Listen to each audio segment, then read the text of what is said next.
Indian constitution. क्या आपको पता है Indian constitution the largest constitution क्या है? बहुत ही साइंटिफिकली डिजाइंड है।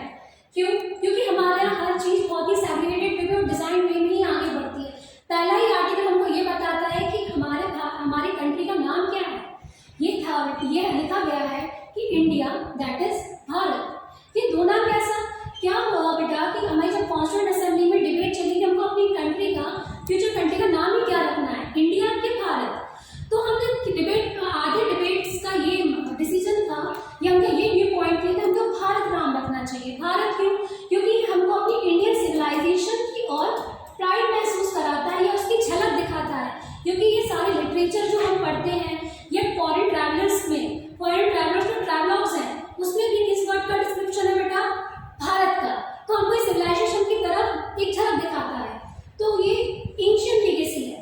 लेकिन इंडिया जो कि मॉडर्न लीगेसी है वो क्या है? अपनी मॉडर्न लीगेसी देखने किसकी देन है बेटा? ब्रिटिश लैंग्वेज की। ये वर्ड आया ही कैसे इंडिया में? ये आता है बेटा अपना इंडस रिवर से। हम जानते हैं कि जो अरब ट्रैवलर्स थे या फॉरेन ट्रैवलर्स थे जब इंडिया आते तो इनको इंडस रिवर से सिंधु रिवर क्रॉस करके आना पड़ता था। वहीं से एक पर्शियन उसका ट्रांसफॉर्मेशन हुआ इंडस रिवर का, उसको बोलते हैं इंदे। क्या हुआ? सिंधु रिवर को सिंधु को जगह बोलोगे इंदे, और फ्रेंच लोग ने आके इसको नाम रख दिया बेटा इंडिया। मतलब ये क्या है? इसकी लेगेसी क्या है? ओरिजिन क्या है? फॉरेन। तो ये फॉरेन, तो इसमें डिबेट चल गया फॉरेन और इंडियन, अपने भारतीय इंडियन सिविलाइजेशन में डिबेट खिंच गया। तो इसमें एक मिड पॉइंट लेने के लिए कॉन्स्टिट्यूएंट असेंबली ने ये डिसाइड किया कि हम दोनों ही नाम को क्या करते हैं? यूज करते हैं, India that is Bharat.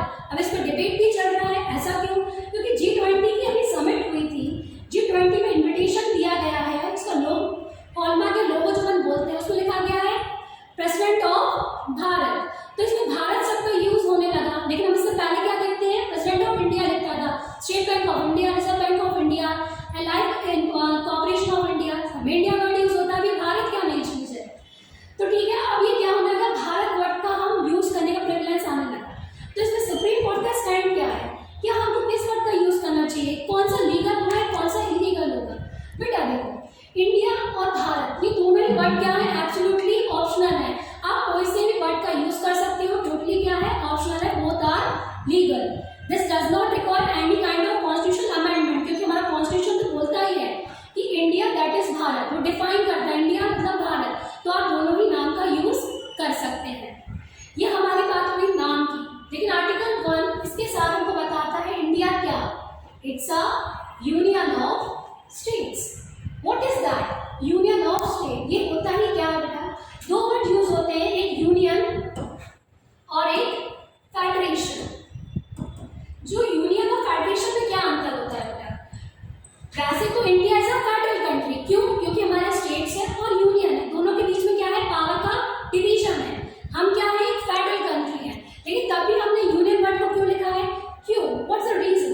Actually the thing is that union में क्या होता है कि यूनियन में जब हम इंडिपेंडेंस हो रहे हैं तो हम चाहते हैं कि बहुत सारे प्रिंसली स्टेट में बटे तो बहुत एरिया बाइफरकेटेड था।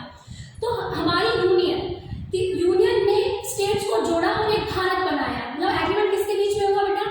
अपना स्टेट्स और यूनियन के बीच में इंडिया बनाया।